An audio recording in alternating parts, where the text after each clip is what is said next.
Meus irmãos, parece que estamos diante de mais um cisma na Igreja Católica, tá bom? Quem é esse grupo, né, tradicionalista que foi excomungado semana passada pelo Vaticano? Bom, eu sou a Lésia Carolive, fica comigo aqui nesse vídeo que eu quero bater um papo com vocês sobre uma questão tão delicada como essa, sobre o cisma na Igreja Católica Romana. Bom, o Vaticano, então, eu estou aqui com a notícia da Gazeta do Povo, dizendo que o Vaticano declarou a excomunhão automática de bispos da Fraternidade Sacerdotal São Pio X. Bom, essa aqui é uma fraternidade conhecida já por ser muito radical, né, de ser de extrema direita, e ela consagrou novos bispos sem a autorização do Vaticano, ou seja, sem o aval papal. E o Papa, obviamente, não exatamente o Papa, tá, pessoal? Porque o Vaticano é organizado dentro das suas prefeituras, dos seus departamentos, e o departamento, com certeza, o Departamento de Fé e Doutrina, junto com outros, com o aval do Papa, decretou, então, a excomunhão desse grupo. Tá bom, gente? Bom, não é a primeira vez que esse grupo, que foi fundado na década de 70, né, 1970, você vai se lembrar de um nome foi muito falado, você que acompanha o mundo da ciência da religião, que é o Marcel Lefebvre, né, que é um bispo francês, e ele funda essa fraternidade sacerdotal, e junto com outros padres, né, e é um grupo de padre católico, portanto ligado à igreja, que defende rigorosamente a preservação das tradições antigas. Como assim tradições antigas, né? Por exemplo, eles pregam que a missa deve voltar a ser rezada no latim. E ele se opõe também a algumas reformas que foram feitas na igreja durante o Concílio Vaticano II, em 1960. Né? Eles criticam essas mudanças tanto na liturgia como no diálogo aberto que a igreja promoveu com outras religiões. Um modelo aí, vamos dizer assim, mais democrático da igreja. Okay? Então, vejam, são questões que sempre tivemos na igreja católica. E aí é bom a gente fazer essa distinção. Eu sei que tem aqui crentes evangélicos, protestantes católicos, você, meu irmão, que está ouvindo aqui, que é cristão, né? Sempre tem uma polêmica em torno do tema quando nós falamos de católico. A palavra católico, uma palavra, você buscar o original grego é universal, se referindo à igreja, vai aparecer bem no começo ali da igreja, logo após a ascensão dos apóstolos, aí começa ali os pais da igreja, você vai encontrar na patrística a menção dessa palavra. Ou seja, referindo-se à igreja como uma igreja universal. Mas a história mostra que essa igreja universal, ela sofreu durante a sua trajetória de cerca de mais de 2000 anos, algumas rupturas. O que, de certa forma, não deixa de ser factível ou até normal para uma instituição do tamanho da Igreja Católica, da Igreja Universal. Perfeito? Agora, o que muita gente confunde, o que eu defendo, né? Eu defendo que a Igreja Católica Universal ela é uma só. O corpo místico de Cristo é um só.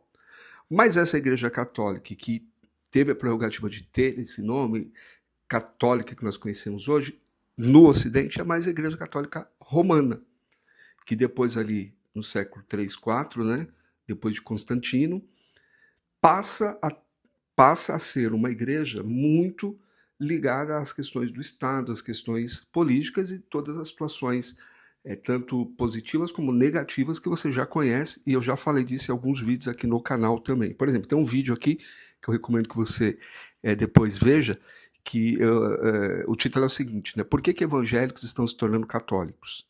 Aí eu dou lá meus pitacos baseado em algumas informações que a gente tem. Dizendo, inclusive, que assim como há muitos católicos, historicamente, que vieram para o meio evangélico, para o meio protestante, há também, sim, muitos evangélicos que vão para a Igreja Católica. Tá? Mas estamos falando aqui da Igreja Católica Romana. Por exemplo, existem muitas igrejas católicas. Muitas, tá? Só para a gente não ficar apenas na questão da reforma de 1517, século XVI, a reforma luterana, a reforma por Martinho Lutero, Zwinglio, Calvino, 500 anos antes, cerca de 500 anos antes, a primeira grande cisão foi com a Igreja Católica Oriental, onde você tem uma Igreja Católica Ocidental, Igreja Católica Apostólica Romana, você tem uma Igreja Ortodoxa, uma Igreja Católica Ortodoxa por Oriente. É um assunto complexo também, porque há diversas ramificações dessas igrejas. Mas havia muitas discussões, por exemplo, a Igreja do Oriente queria que a missa fosse rezada no grego. O Novo Testamento é escrito no grego, né? É escrito no grego. E a Igreja Ocidental não, queria no latim, porque afinal de contas era a língua oficial dos romanos. Percebe? Então sempre houveram motivos para que a igreja tivesse os seus cismas. Tá? Agora, como que a igreja lida com essa situação? Como ela encara esses dilemas que às vezes se resolvem internamente, às vezes extrapolam para fora das paredes da instituição, né? Eu vejo que a igreja lida sempre com muito radicalismo, né? Levando ao pé da letra o que está ali na tradição, porque afinal de contas a Igreja Católica Romana ela é firmada nesse tripé, né? Tradição, colegiado e a Bíblia, ok? E ali entre eles mesmo há muitas divergências, né? Há, por exemplo, igrejas católicas no mundo, como algumas ortodoxas, por exemplo, que o padre pode se casar, por exemplo. E na Igreja Católica Romana eles mantêm firmemente a prerrogativa que não, o padre tem que se dedicar exclusivamente ao ministério. Então são muitos aí dilemas, contradições, são muitas diferenças que vão surgindo diante de uma instituição do tamanho da Igreja Católica Romana.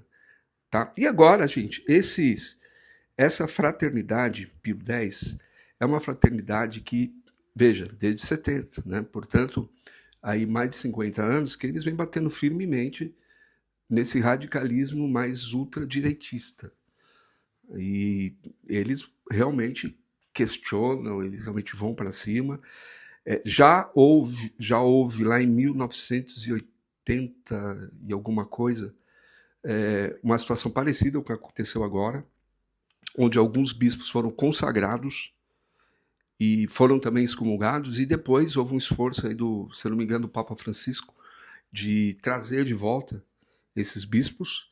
Ou seja, a excomunhão ela pode não ser definitiva, né? Vai depender do andar do processo, mas o fato é que aconteceu de novo. E aí?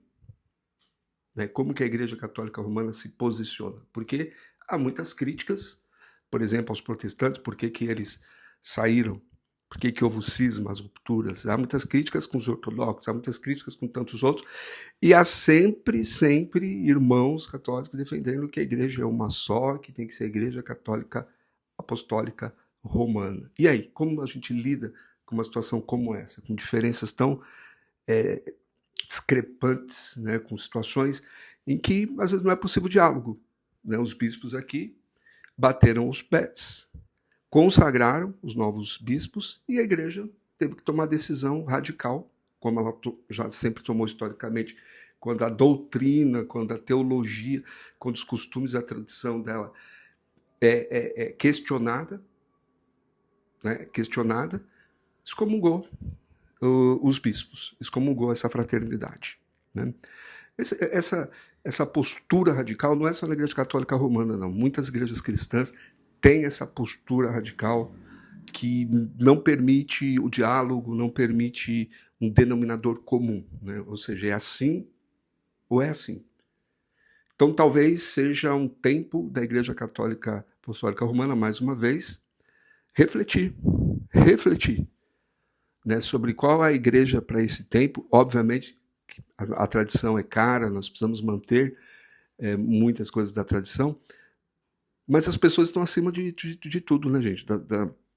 Cristo morreu pelas pessoas, Cristo não morreu por projetos, Cristo não morreu por templos, Cristo não morreu por nada disso, né? Cristo morreu pelas pessoas, né? Deu a vida pelas pessoas, e acho que a igreja precisa refletir sobre isso. Bom, esperamos que eles encontrem um denominador comum, mas se não encontrar, que os irmãos da fraternidade aí, Pio X, sigam em paz a sua caminhada de fé também. Afinal de contas, nós não concordamos em tudo, mas nós temos que buscar aquilo que é comum. Tá bom, gente? Fiquem com Deus aí, um abraço fraterno e até o nosso próximo vídeo.